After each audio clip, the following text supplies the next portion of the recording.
October 4th, 1964, the world met the youngest man to ever win the Nobel Peace Prize that night.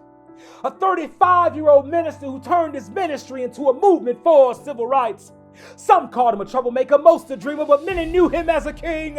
He sparked a revolution of love among the masses, and we shall overcome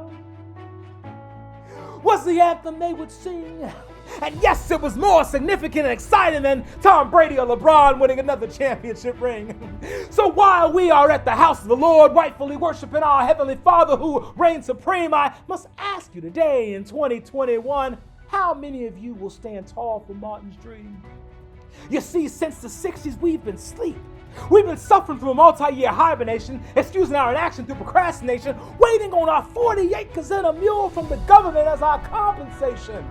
Never realizing that God has given us the power to ensure our own elevation. Jesus Christ, the true source of my salvation, was a political and social revolutionary who changed nation after nation after nation after nation after nation. And although we think we've made it far, we know less in this country about the Constitution than we know about our favorite TV star. And some people want to make America great again. But see, the greatness of America has always been limited by the greatness of its greatest sin, racism and xenophobia, and the oppression of millions of people, paradoxically in a nation in which Thomas Jefferson wrote that all men are created equal. And though Malcolm and Martin and Rosa gave us part one, we are now living in a sequel. A sequel in which we strive towards the unfulfilled promise that all men are free. A sequel in which an athlete can lose his job for the peaceful protest of taking a knee. A sequel in which the poor are demonized by a society that worships the elite. A sequel in which our leaders stoke the fires of racial hatred with the power of a single tweet. What would Dr. King say to the divided states of America today?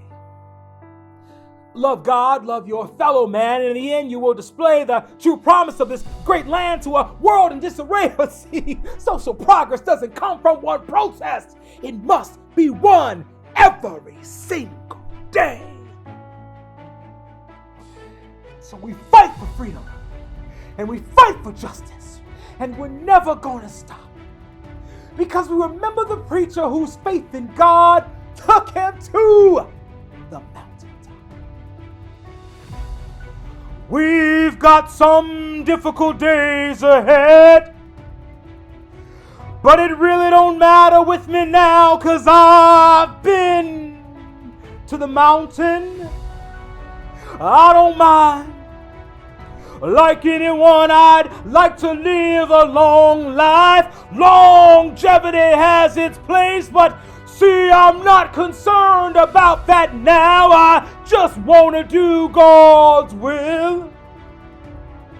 And He's allowed me to go up, and I've looked over, and I've seen the promised land. I may not get there with you, but I want you to know tonight that we as a people will get to the promised land.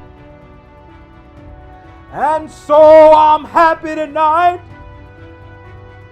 I'm not worried about anything. I'm not fearing any man. Mine eyes have seen the glory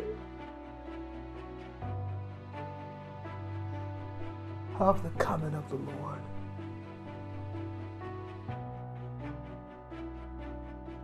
His dream, it lives on in each one of us. You. I surely hope you don't believe our work is through. It's time for this generation to rise up and do what it came to do. This is serious. I say our lives are at stake. This is no joke. Today we have new movements like Black Lives Matter and hashtag Stay Woke. In an age where Instagram and Twitter connect us through social media as some of our greatest tools, the words of Dr. King ring true now today as they did in the past. We must learn to live together as brothers, or we will perish together as foes.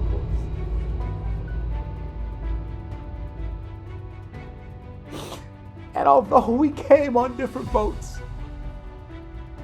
we now find ourselves all on the same team.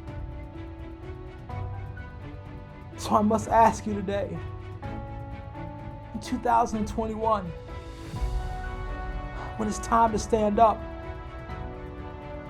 when it's time to walk and fight, when it's time to stop talking and live for justice, how many of you will stand up and join the battle for what is right?